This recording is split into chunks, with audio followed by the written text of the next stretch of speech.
Huwag mo nang pahirapan pa ang maraming tao. Aminin mo na, sabihin mo na nagkamali ka, isurrender mo yung driver mo, and mag-apologize. Kasi sa ngayon, ano nangyari, na pagbibintangan ang 24 ninyong senators.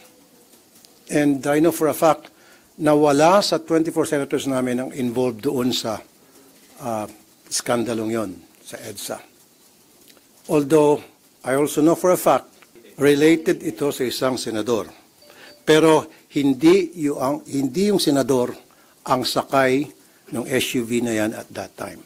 Yung security niya, yung nakasakay sa transit, ay former AFP member. And that's why we will coordinate with the AFP para alamin, tukuyin kung sino yon.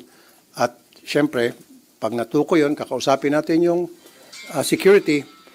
Most probably, baka sabihin niya kung sino yung kanyang VIP. Ang nakakainit ng ulo rito ay itong MMDA. Itong MMDA, pag nagpatawag ko ng hearing in legislation, ito yung mapipirito. Yung piritong sunog, alam niyo yun? Kasi nga, ayaw nilang mag-provide ng CCTV footage.